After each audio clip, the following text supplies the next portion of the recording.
97 won the ticket. Come on, sing. I'm having trouble with my headphones. I'm sorry. come It's a on. big day for me, okay? I'm blowing my moment. I'm blowing my moment here. Mike what can I say? Feld, Western Michigan class of? 2009. Class of 09. He's a honk. Blowing Justice moment? What's that? Justice moment? He's excited. Okay, he's very excited. Excited. On election night, when most of America was glued to their televisions, Mike Feld and a friend piled in their car, drove down to Kent, Ohio for the Western Michigan-Kent State game, and was back here the next morning. And when they were down to do the 10-0, show. he almost left. That's not true. That's not true. It's a lie. That is an absolute lie. We are campaigning for him to be the guest picker on game day on Saturday in Kalamazoo when Western Michigan brings in Reese Davis, Kirk Herbstreit, Lee Corso, Desmond Howard, Sam Ponder, and the crew. But we know one guy who will definitely be there. He is the head coach at Western Michigan, and he is the one, the only PJ Fleck here on 97.1 The Ticket. PJ, how are you, sir? I'm doing elite, guys. Thanks for having us on the show, man. Thanks for coming on. You've downplayed your success. You've put it all on the players. Championship week. But what does this mean? Of all the wins, and wins are big, don't get me wrong, but the wins is what draws game day here. What does it mean? What does it mean to get game day here for the Western Michigan Broncos? Well, I think first and foremost, it's the wins that brings them here, but it starts with our process, our process to a culture, our process to each other, and our sacrifice to each other that started 3 years ago. But it's historic. I'm not going to lie. It's a historic day in Mid-American Conference history. It's a historic day on Saturday for Western Michigan University, the city of Kalamazoo, the state of Michigan. We're going to pack the city. And it's not just pack the stadium. That's a given. We're going to sell this thing out, but pack the city. We want to have more people than game day's ever seen. And to do that, you're going to have to bear some cold, maybe bear some snow on Saturday, but get here early, dress warm, and enjoy the day. Just think of the kids in the community. I mean, little kids around Kalamazoo. And the surrounding areas. How cool is it to be able to have game day right here? You can come with your dad and your mom and just show up and see Herbstreit and the boys. I think it's going to be a historic day. Now, we have Mike Feld here, who's one of our producers, and was the one who sang the Western Michigan fight song the last time you were on the air.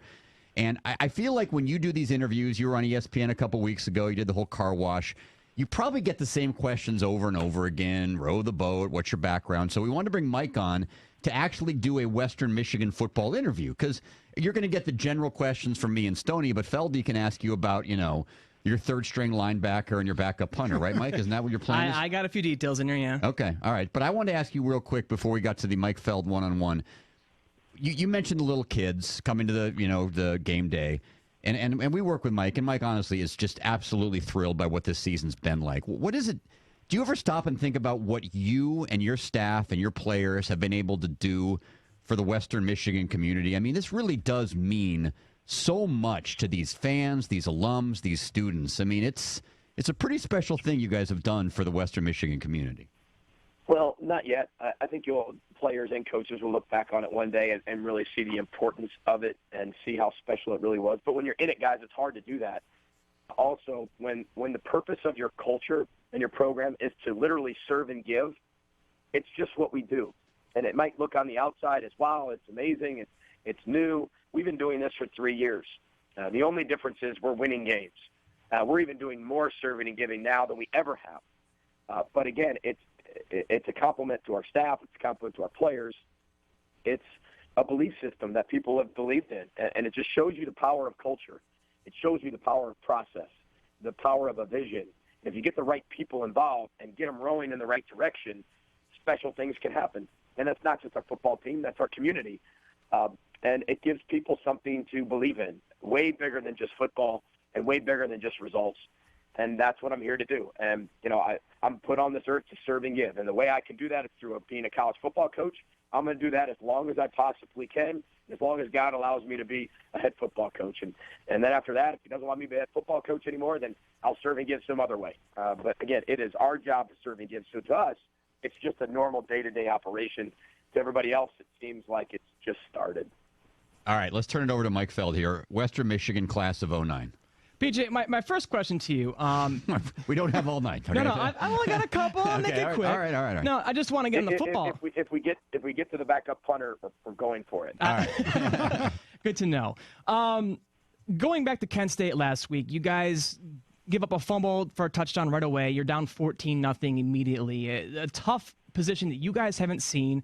I know you guys practice with wet balls and all of that. In the rain, it almost seemed like when Kent State was on offense, it would stop raining, and then when you guys got the ball back, it was raining again. One of those situations, do you like that situation? Because you haven't had to face a ton of adversity like that on the football field this season. Is that something where you look back at the film and go, okay, well, we learned something even though it wasn't ideal, but I'm glad that we went through it? Well, absolutely. I think the biggest thing we have in our culture, right, it's part of our Broncos, is never let the circumstance dictate your behavior. Whether that's a fumble in the first play, whether that's the weather, the only thing you can control is your perspective and your response, period. Right? And that's one thing our kids are trained. We know, guys, we're going to get everybody's A-plus game. Look, last week, the number 2, 3, 4, 9, 14, 17, 8, whoever lost. I mean, you got everybody's best shot. Iowa might not be a better football team than Michigan, but on that day, Iowa gave their A game, and Michigan had their B-minus game, and they got beat. It's so hard to go undefeated. It's so hard to do what we're doing.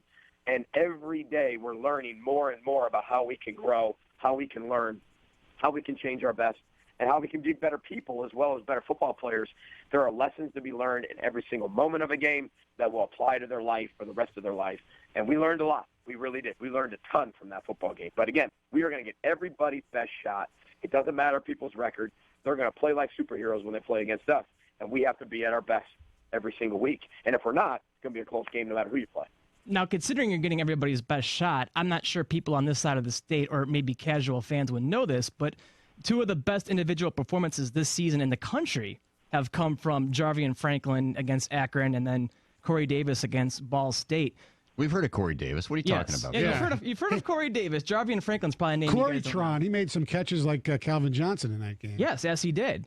When you guys have a game where you have a running back that rushes for 250 yards and then you have a receiver that goes for almost 300, I mean, a lot of people don't see that balanced attack. Can you kind of talk about what you're able to do in certain situations in games where, you know, you're sticking to the run for one game and next thing you know, you're airing it out a ton? I mean, Corey Davis had one catch last week. Yeah, the biggest thing is the credit goes to our offensive staff and Coach Shiraka, our offensive coordinator. We have always been, since we've been here, a very balanced attack. We've never wanted to be one-dimensional. We've never wanted just to be a hurry-up type team.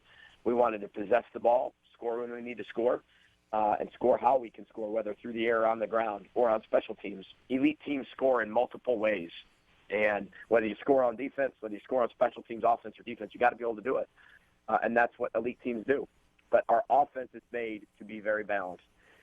People have to pick what they want to stop. You want to stop the run, then you got to deal with 272 yards with, you know, big dog on the outside. If you want to take away and put two people on big dog, then you're gonna leave the box very friendly. So we've always wanted to be very balanced, and I think the best teams, in the country are balanced for the most part, relatively speaking. They can beat you multiple ways, not only balanced on just offense, but balanced on defense, balanced on special teams, and they have playmakers everywhere where they can score in multiple facets.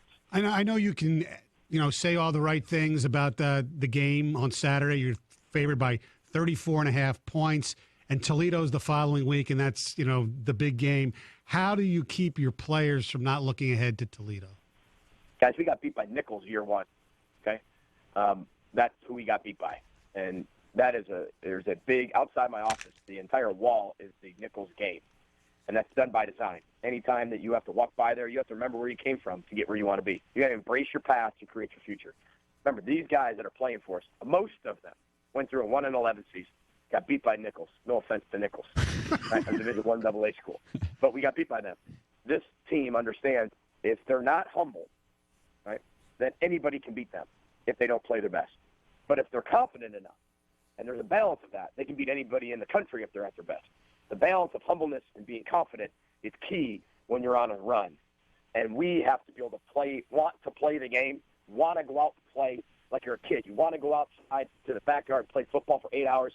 That's the mentality you got to have towards the end of the season. And those are the teams that finally separate themselves at the very end. But again, it's that humble and that confidence, that balance between those two that keep you and keep your perspective right, that if you're not at your best, and we've had plenty of scares, if you're not at your best, anybody can beat you. This program looks at right now, and that's all we look at. We know what our vision is. We talked about that in January, but all we're doing is worried about right now, how we can control our bet or change our bets and control the process now. Does the athletic department, have they found a Bronco head big enough to put on Corso if he decides to pick you guys? Yeah, I know our SID, Rob Berline definitely found one. If not, he's making it right now. All right, PJ, again, Mike Feld, Western Michigan, class of 09. You were with us a couple weeks ago, and he sang the Western Michigan fight song on the way in. Would you be willing to sing a few bars on the way out as you get ready for game day here with our good friend Mike Feld? It would be a huge thrill for him. Oh, I would love to. All right, fire it up there, Greg.